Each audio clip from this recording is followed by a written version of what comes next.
Okay, today I'm going to show you how to seafoam your engine. This will clean your combustion chamber, your intake, your upper cylinders, lubricate it, clean your pistons and all that good jazz, clean all the carbon buildup out of it. This is the same method as people that use the seafoam in a can and pour it or suck it into a vacuum line, but this is the aerosol spray that they offer. It's the exact same formula that's in their engine treatment cans, but it's much easier to use, and there's no risk of hydrolocking your engine, which is the main reason why I'm going to do it.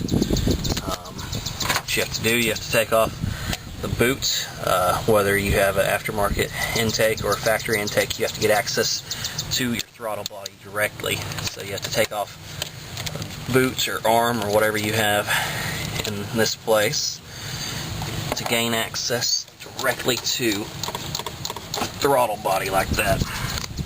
And then what you want to do is get that in there, and you want this red to go in about 1/4 inch from the throttle plate that's in there. So I need to adjust that a little bit. Out.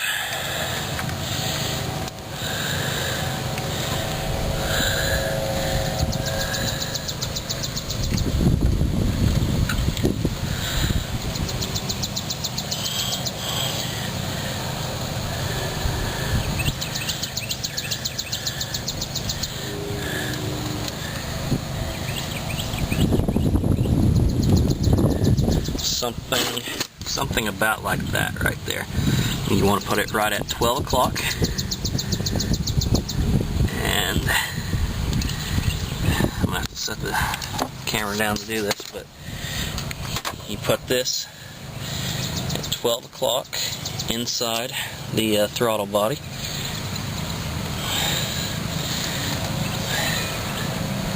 Just like that. And you put the boot back over it. Just a little easier said than done most of the time, but it will go.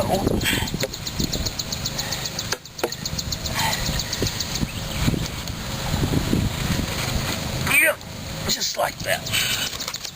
Okay, so as you can see, we have, you probably can't see, yeah, right there, 12 o'clock.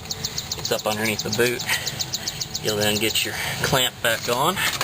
I didn't loosen that up enough. You'll get your clamp back in place. Clamp this back together to make it airtight.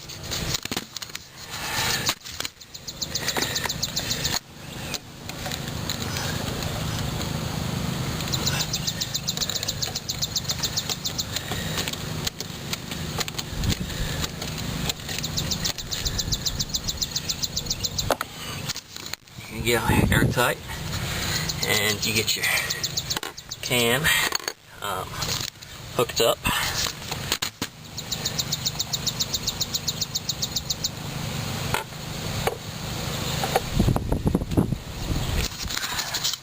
Can is hooked up, ready to go. I'm going to start this car up and make sure that my radio and everything is turned off in the car. No AC, no lights, no radio. We just want this thing to have have nothing on the battery draining it when it's running. Let it run and warm up, and then we'll go from there. Alright, so I'm pretty much warmed up here. Now, you can do this one of two ways. You can either have somebody sit here and rev the engine at about 1500 RPMs, holding it at about 15, which is easier said than done. 15 to 2, really. You can have somebody holding it there the entire couple of minutes that you're going to be adding this stuff to your intake system, or you can do what I'm going to do which is essentially just actuate it yourself. Make sure that your vehicle's in neutral. If you have a manual, it needs to be in neutral with the parking brake on. If you have an automatic, it needs to be in park with the parking brake on. But I'm just going to actuate this myself, like so. I'm going to hold it at about 2,000 RPMs and add this can. About half the can is what I'm going to add. So, see if I can't get you a good viewpoint of this here. Yep. Alright, here we go.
And what I did just then was I've used about half the can now, actually maybe a little more than half.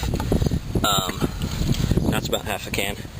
I used about half the can, and you couldn't see, but it was smoking out of the tailpipe pretty decently. But what Seafoam recommends that you do is, once you use half the can, they recommend that you quit spraying and go in and turn your car off.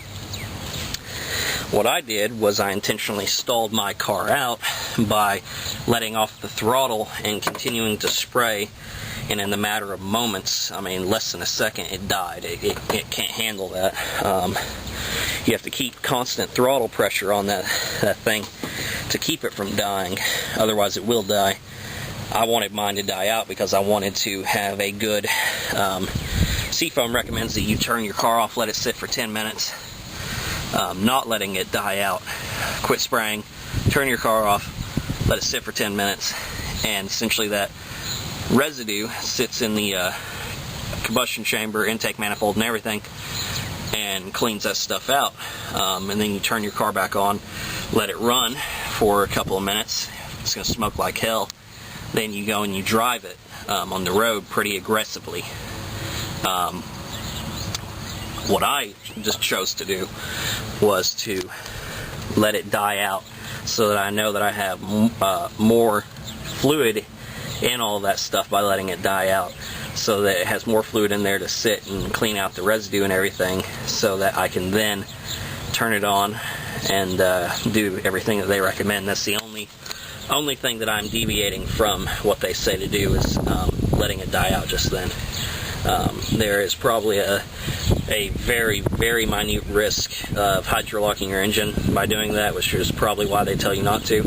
I wasn't worried about it. but that's the only thing. Other than that, I will stick to their instructions on how to do this. So while we are waiting that 10 minutes for this for the car to sit before we restart it, we go ahead and take this hose back out. So we'll disconnect the intake right at the throttle body again, and we will remove the hose for the seafoam. And you still have a half a can of this stuff left for another application on this vehicle or another vehicle, so you can do that. Then we'll just button this back up and make sure everything's good and tight. Just throw that back on, tighten that clamp back up, and we'll wait our 10 minutes, and then we'll go from there. And you're done with this on this car. You're done with this spray and this hose on this car. Everything else is just driving from here on out. And as we're still waiting that 10 minutes for this car to sit here, I wanted to go ahead and point out that Seafoam claims, and I've got no reason to disbelieve them, that aerosol is the exact same stuff as this Seafoam motor treatment that they offer. It's the exact same stuff, only been pressurized to be released as an aerosol. What I'm also going to do is a preventative, well, not preventative, as a maintenance procedure. I'm going to add 1.5 ounces of this stuff to the crankcase,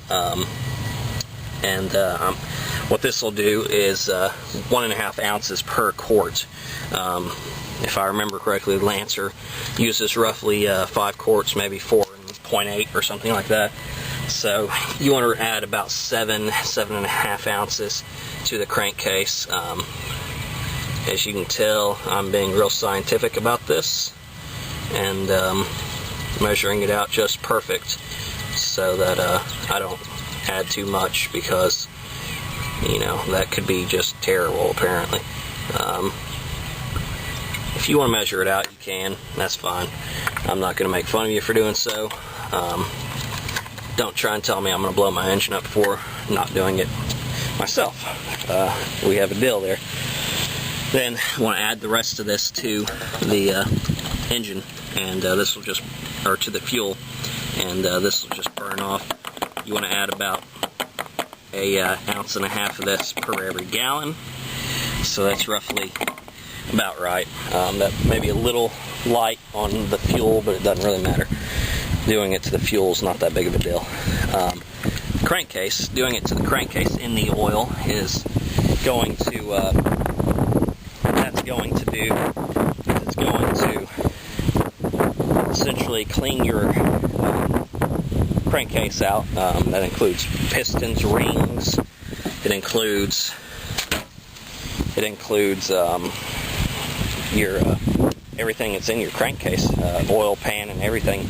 What it does is it reliquefies all of the components, all of the oil that's in there. It's been crudded up, and all the carbon buildup and everything inside your crankcase.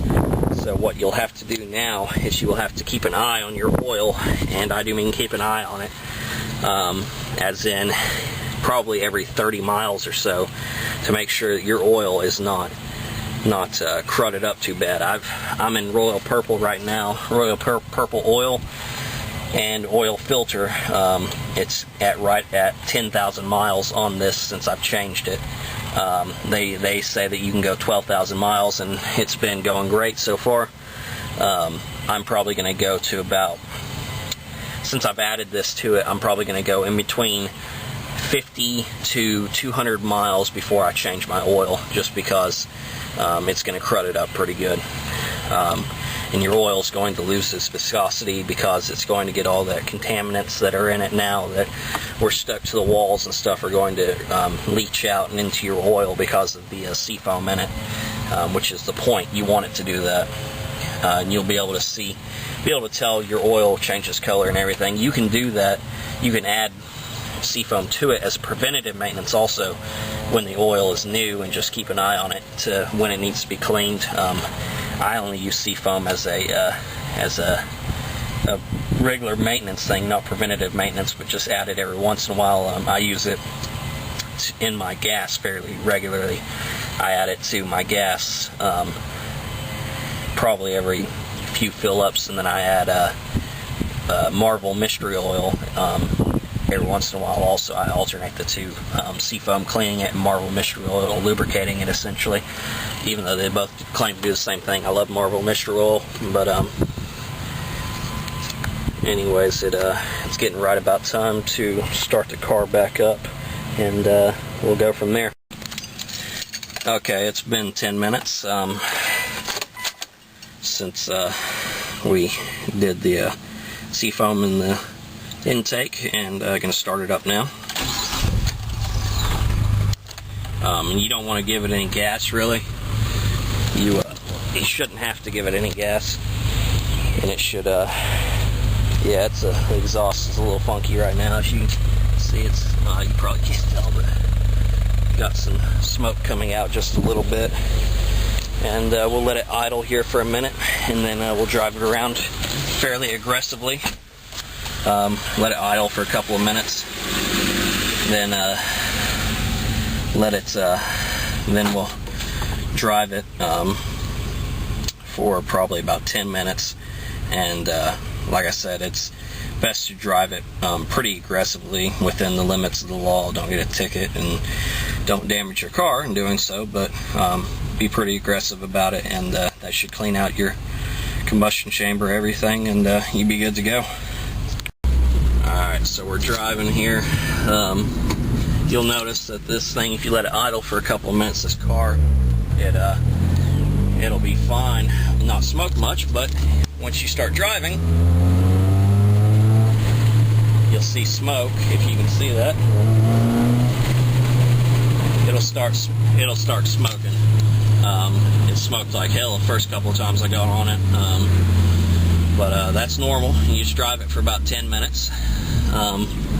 Drive it pretty aggressively for about 10 minutes, and then you're good to go. And just keep an eye on that oil. If you added engine treatment to the oil also, you really don't want to drive that more than a couple hundred miles if your oil's dated to begin with.